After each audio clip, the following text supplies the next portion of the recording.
Shalom, jumpa kembali dalam Bible Study Online CK7, mana kita setiap hari membahas firman Tuhan yang kita baca untuk menolong pembacaan firman Tuhan kita dari satu pasal ke pasal berikutnya. Dan ini akan membantu kita bertumbuh dalam mengenal Allah yang benar dan melakukan firman Tuhan itu. Kita sekarang ada di kitab Ayub, pasal yang ke-28. Yang berbicara tentang kidung pujian hikmat. Tetapi sebelumnya, saya mau mengajak kita semua untuk kita membangun keintiman kita dengan Allah. Kita memuji Dia sebagai Allah, sumber hikmat. Bapa yang menjadi hikmat dalam menciptakan alam semesta. Mari kita juga memohonkan supaya hikmat Tuhan itu menerangi pikiran kita. Memahami firman Tuhan ini. Haleluya. Terpujilah Engkau Bapa yang menjadi sumber hikmat kami. Di dalam Engkau saja kami bisa menemukan hikmat yang kekal dan ilahi. Engkau adalah hikmat yang kekal itu sendiri. Oh, terpujilah Engkau. Haleluya. Haleluya. Oh, praise you Jesus. Inilah kerinduan kami Tuhan mendekat kepada Engkau. Satu hal yang ku rindu, berdiam di dalam rumah-Mu. Satu hal yang ku pinta, menikmati bait-Mu Tuhan.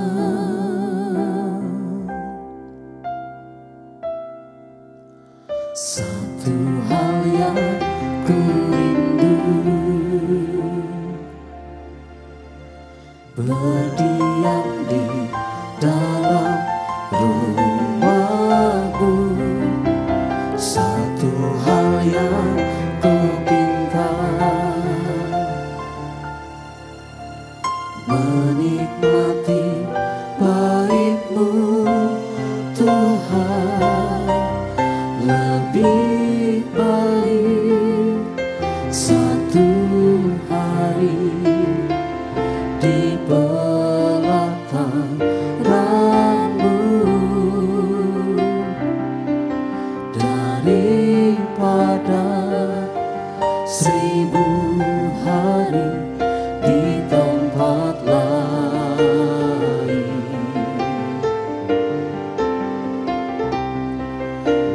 Memuji-Mu, menyembah-Mu, Kau Allah yang hidup, dan menikmati semua kemurahan-Mu.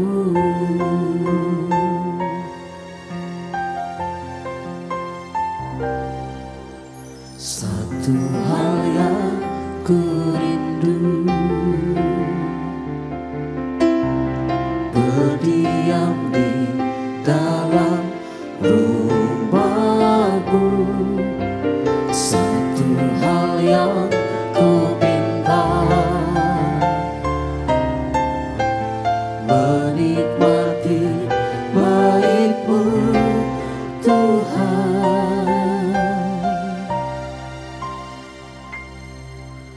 Satu hal yang ku rindu, berdiam di dalam rumah-Mu. Satu hal yang ku pinta, menikmati bait-Mu Tuhan. Lebih baik satu hari di pelataran-Mu daripada 1000 hari di tempat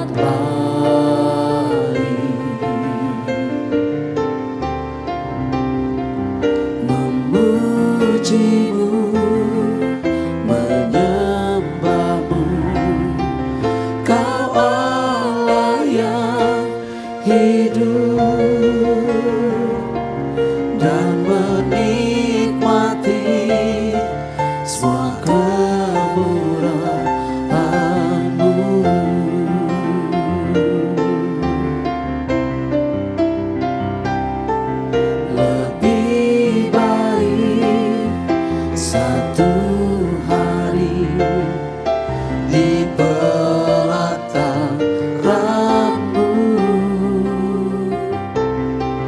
daripada 1000 hari di tempat lain. Kami memuji-Mu Tuhan. Memuji, Muliakan Engkau, sumber hidup kami. menyembah-Mu, Kau Allah yang hidup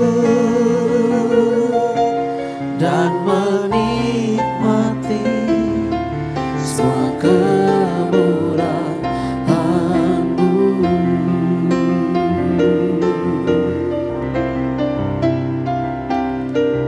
Lebih baik satu hari di pelataran-Mu daripada 1000 hari di tempat lain. Haleluya. Pujilah Engkau. Memuji-Mu, Muliakan Engkau. Disembah menyembah-Mu, Engkau Allah yang besar. Kau Allah yang hidup dan menikmati semua kemurahan-Mu. Nikmatilah segala kemurahan-Nya pada malam hari. Dan menikmati semua kemurahan-Mu.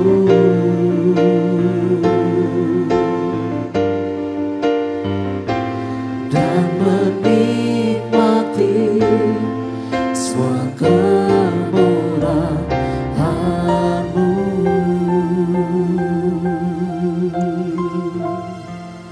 Dan ku nikmati semua kemurahan-Mu, ya Tuhan.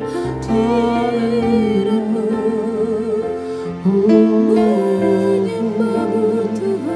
Kiranya batakana namastu,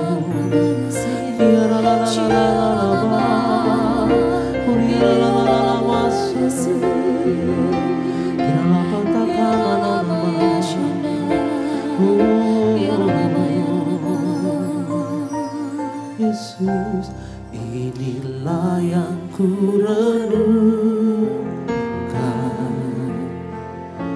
setiap waktu. Nyanyian pujian dan pengagungan kepadamu. Mulai dibanjiri pujian dan manis Kau. Biarlah manis Setiap ucapan bibir orang-orang yang telah Kau tebus Tuhan, dalam Kristus Yesus. manis Kau dengar Ucapkan dan mengungkapkan pujian kepada Engkau. dan hatiku bersuka karena-Mu. Inilah yang ku renungkan setiap waktu. Nyanyian pujian dan pengagungan kepadamu.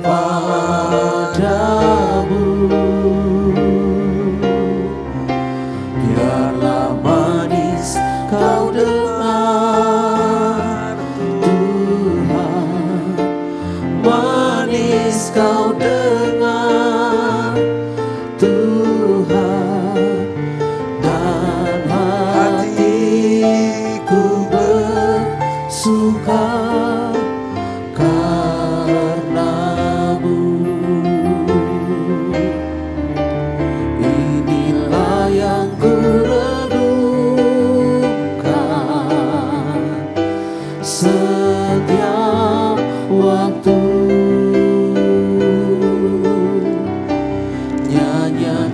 pujian dan pengagungan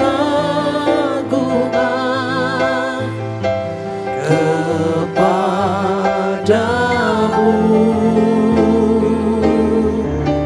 Biarlah manis kau dengar Tuhan, manis kau dengar Tuhan, dan hatiku bersuka karenamu. Amin. Dan hatiku bersuka, dan hatiku bersuka, dan hatiku bersuka karenamu.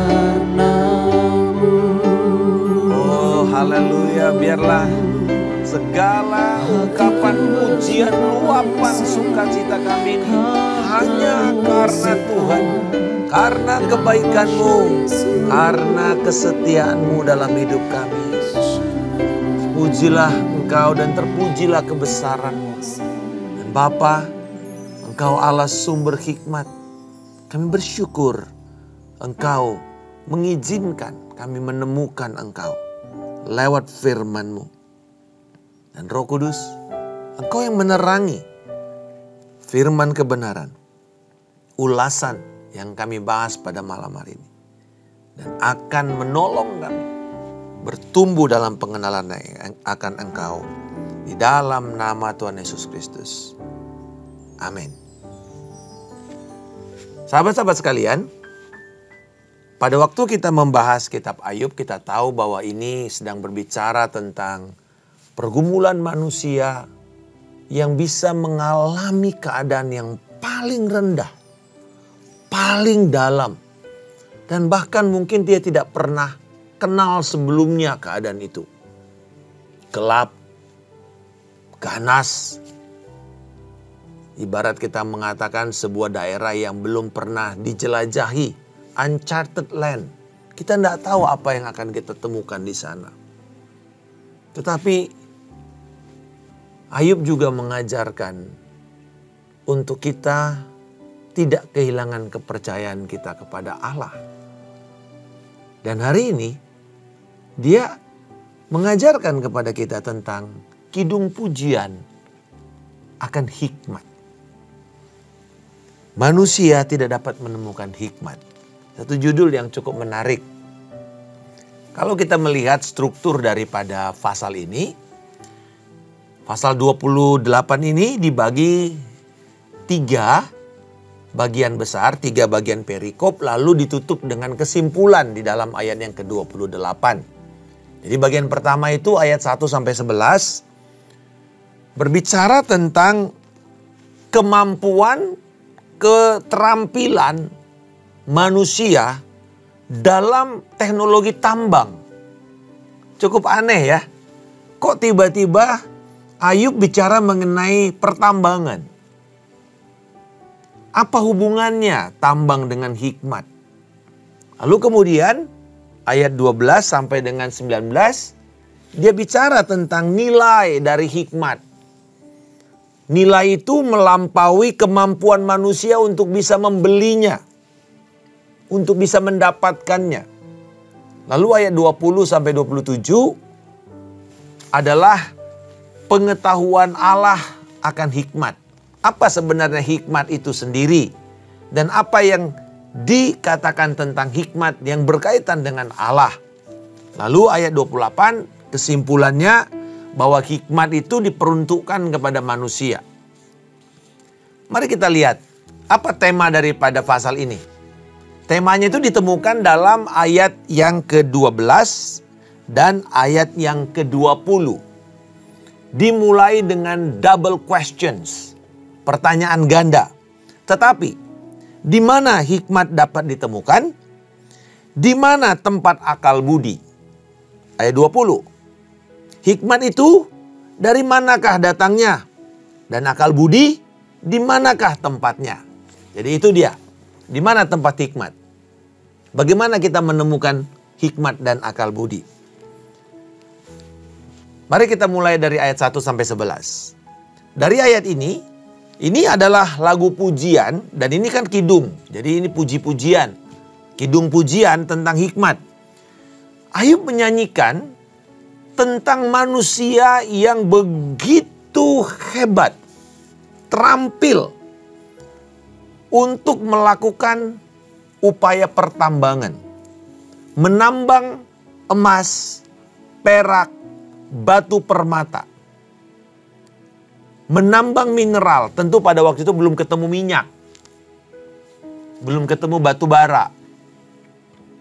Tetapi kalau kita melihat tambang, ya, ini sesuatu yang cukup menantang. Tambang tidak ada di tempat-tempat yang sudah terbangun. Walaupun nanti bisa saja di bawah lahan sawah itu ada kandungan mineral seperti emas atau mungkin batu bara. Di hutan-hutan tentu paling banyak seperti hutan Kalimantan, di Papua.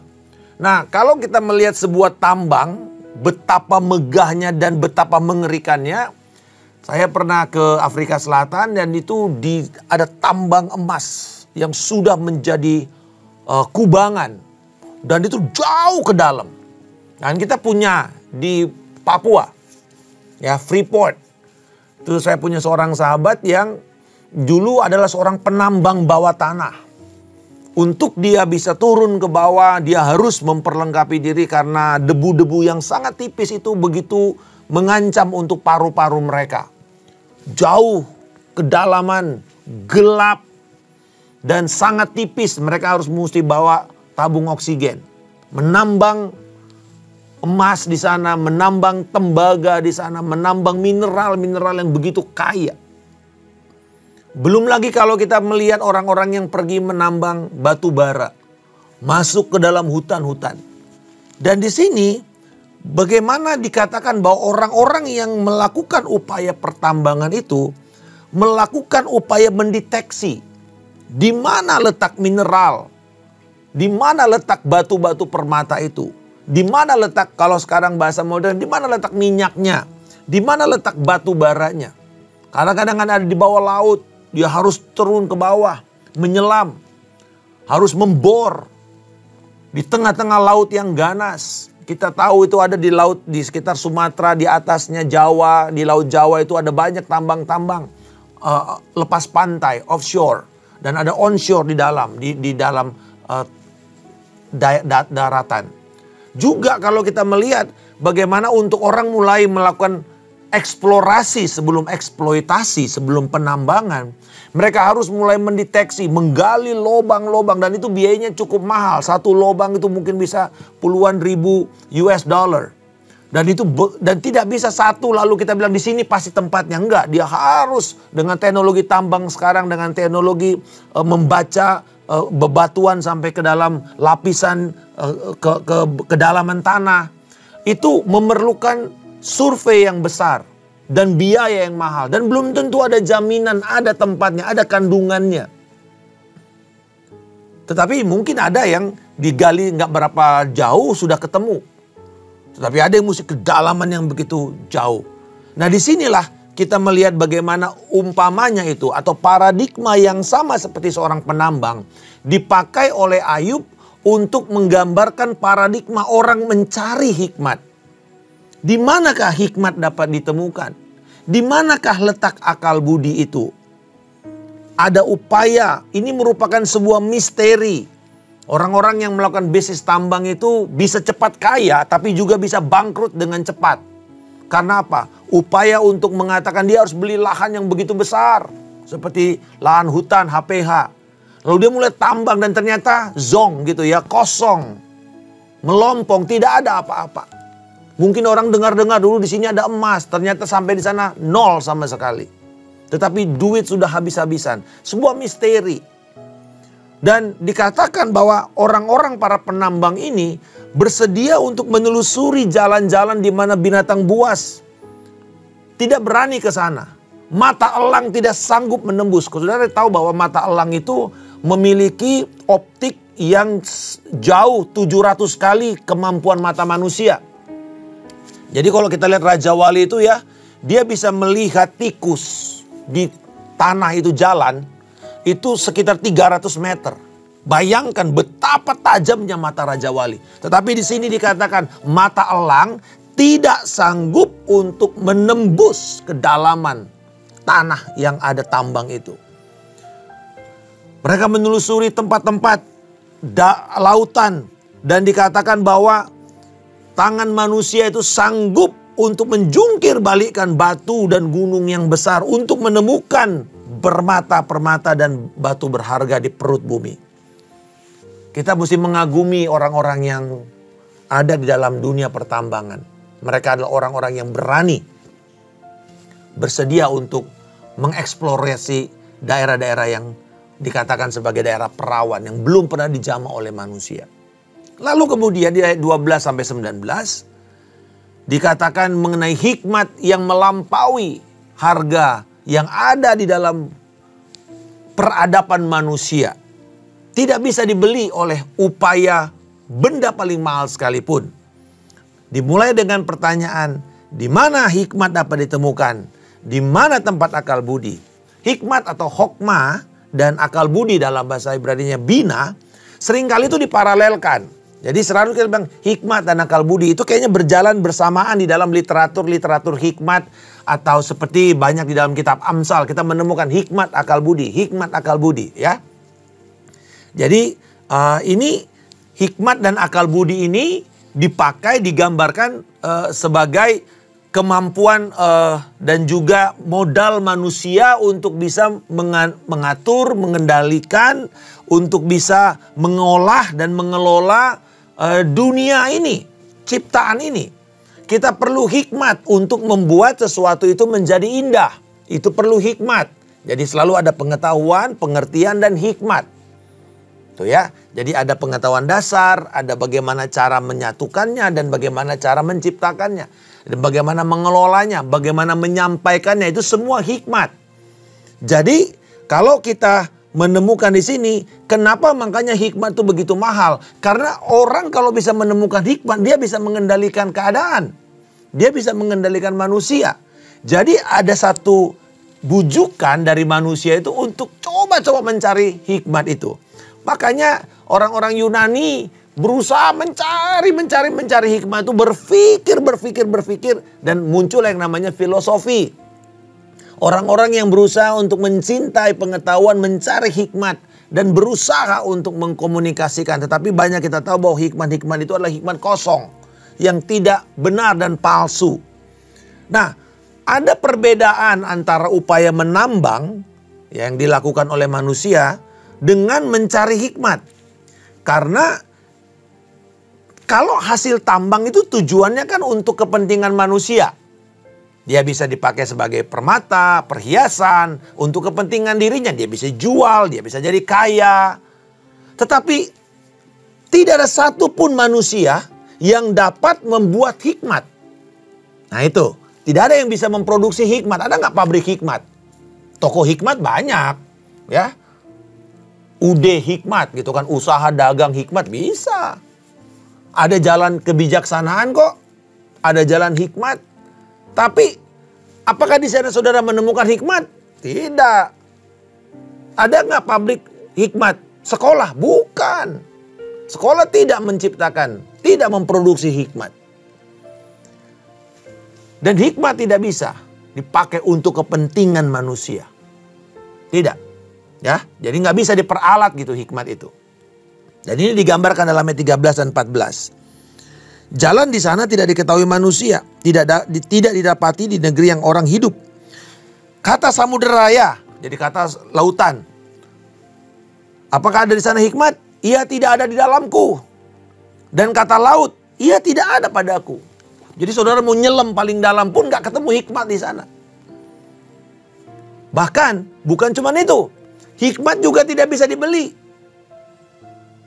Karena harganya melampaui segala macam permata yang paling berharga. Emas, lebih mahal daripada emas, perak, mutiara, permata krisolit Ethiopia, krisopras, bahkan lazuardi. Semua benda-benda permata yang menjadi hiasan ratu-ratu, menjadi hiasan raja-raja, mahkota raja.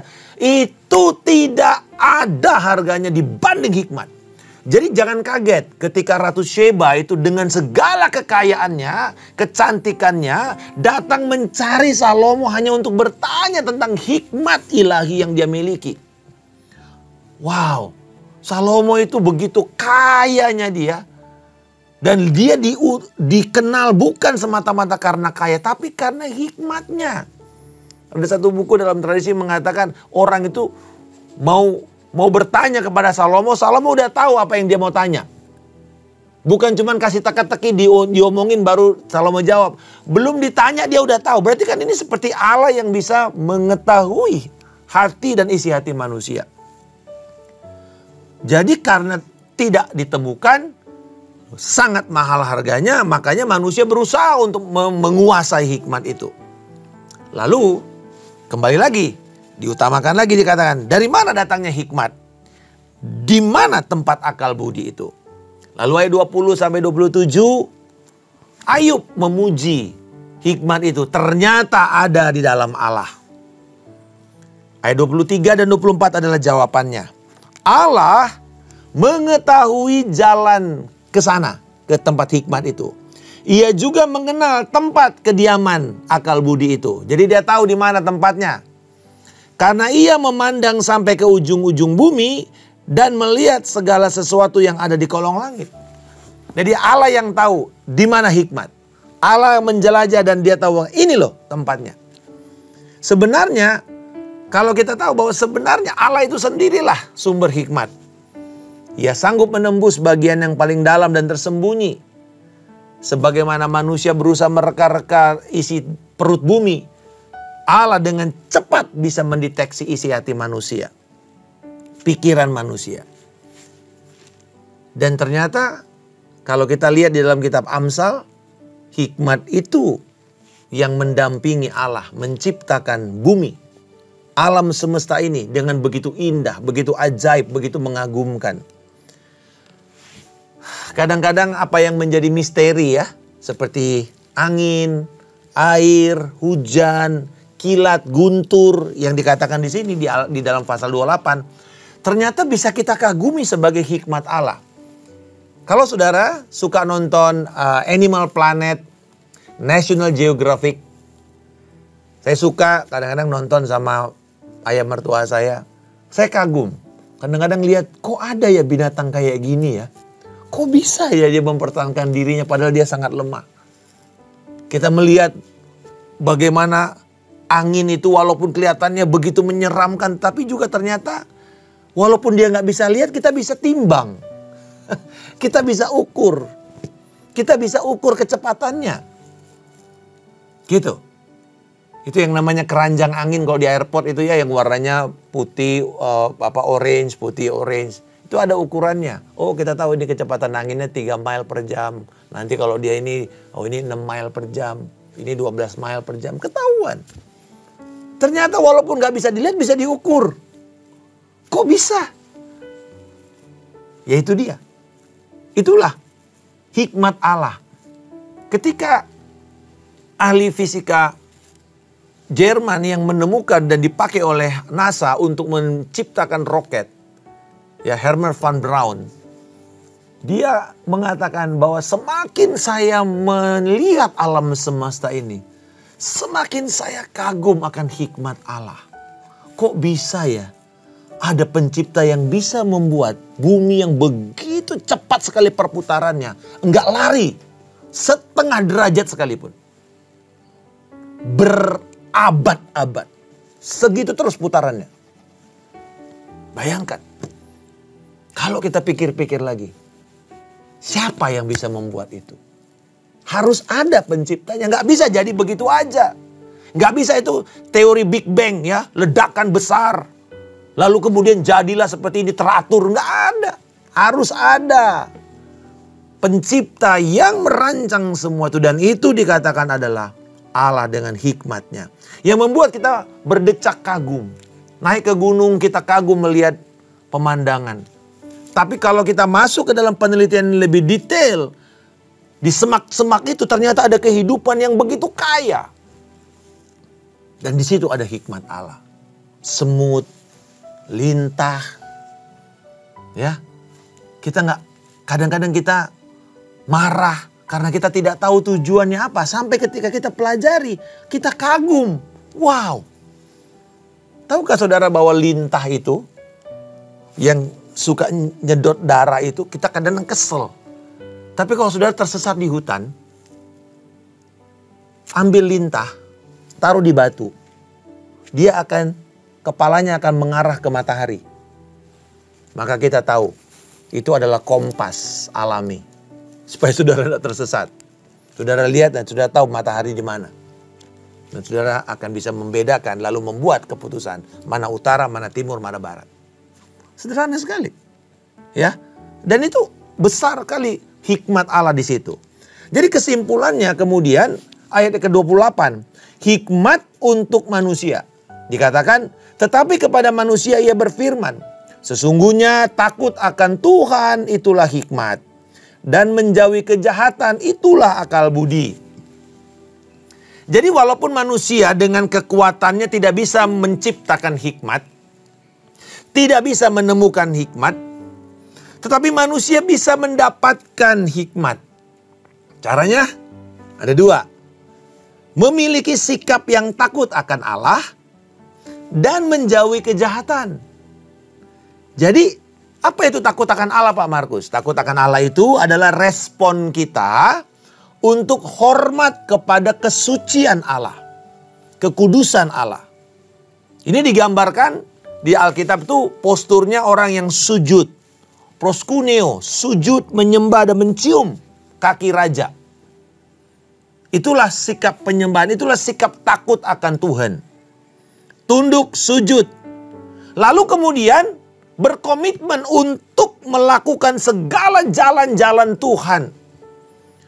Orang yang takut akan Tuhan mengakui akan keterbatasan kita, lalu mengakui akan kebesaran Allah, dan kemudian kita membangun keintiman kita dengan Allah, dan sebagai hasilnya Allah akan memberikan kepada kita hikmatnya, yaitu hati yang ingin dan rindu untuk mencari kebenaran dan meninggalkan kejahatan. Lalu membuat kehendak Allah menjadi satu-satunya keinginan hidup kita. Semakin kita taat, semakin Allah akan membuat kita semakin dalam mengenal Dia. Semakin kita ingin mengenal Allah, semakin besar kerinduan kita untuk mentaati Allah. Begitu terus. Seperti kita menggali lubang, menggali tanah itu makin lama makin dalam. Hanya karena satu hal, sikap yang takut akan Allah. Nah, saat ini di zaman modern, di gereja-gereja ada satu kesedihan yang begitu besar terhadap sikap kita menyembah Tuhan. Kadang-kadang kita sambil dengar firman, kita buka-buka WA, kita nyembah Tuhan, lihat kiri kanan, menghakimi orang. Apalagi godaannya pada waktu kita online service. Itu sebabnya saya suka mengatakan saat ini online itu hanyalah sebuah fasilitas yang disediakan gereja. Bila kita tidak sanggup, tidak mampu atau tidak berhalangan hadir. Tapi upayakan untuk kita datang secara ragawi. Datang ke gereja. Lalu latihlah diri saudara untuk hidup takut akan Tuhan di dalam sikap hormat di dalam penyembahan. Itu sebabnya seringkali kita lihat kalau kita lagi penyembahan ada ditulis kita sedang menyembah. Marilah kita membangun dengan sikap yang benar, menyembah dalam roh dan kebenaran. Hargai itu. Bangun itu dan bangun dari anak-anak kita. Dan anak-anak kita akan lihat orang tuanya menyembah dengan takut akan Tuhan. Jadi jangan ala kadarnya menyembah Tuhan itu. Bangun sikap itu. Karena pada waktu kita menyembah, yakinlah. Tuhan menyatakan dirinya, Tuhan akan membuat kita mengerti kehendaknya. Dan kita menjadi orang bijak. Jadi Bapak Ibu, orang bijak itu bukan karena pendidikannya sampai kepada pendidikan tinggi. Nggak jamin. Hikmat di Alkitab, terutama dalam konteks Ibrani adalah orang yang hidupnya mengikuti kehendak Allah dan berjuang mentaati firman Tuhan setiap hari. Ini beda dengan konsep Yunani yang mana banyak menguasai cara berpikir kita karena pengaruh pendidikan barat. Bahwa orang bijak itu adalah orang yang baca buku banyak. Salah nggak baca buku? Tidak. Saya mendorong, saya membaca banyak buku. Tetapi untuk mendapat hikmat cuma diperlukan 2 sikap. Takut akan Allah, jauhi kejahatan. Maka saudara akan melihat hikmat itu ada.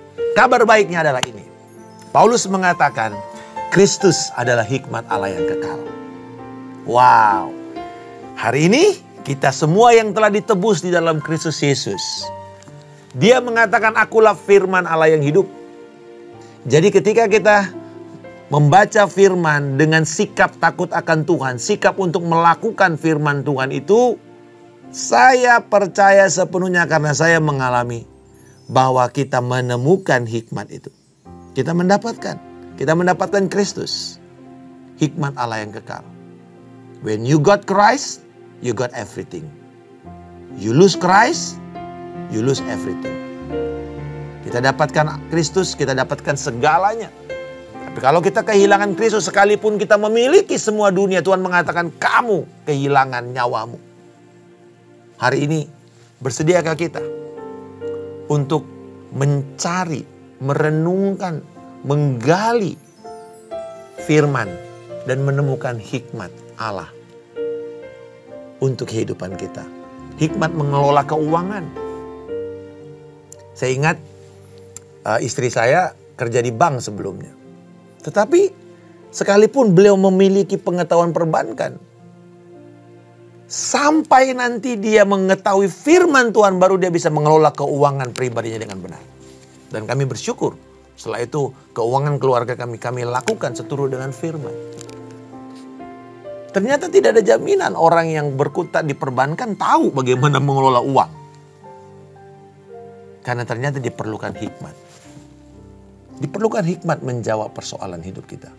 Diperlukan hikmat untuk mendidik anak-anak kita, membesarkan mereka. Ada nggak teori-teori tentang parenting? Banyak. Tapi kalau kita menemukan hikmat dari Allah, kita akan menemukan hikmat mendidik anak-anak kita. Kiranya ini akan mendorong kita untuk semakin mencintai Tuhan, mencintai firman-Nya, dan menemukan hikmat setiap hari dari tambang hikmat yang mulia, yaitu firman-Nya. Tuhan Yesus memberkati. Sampai bertemu esok hari. Shalom.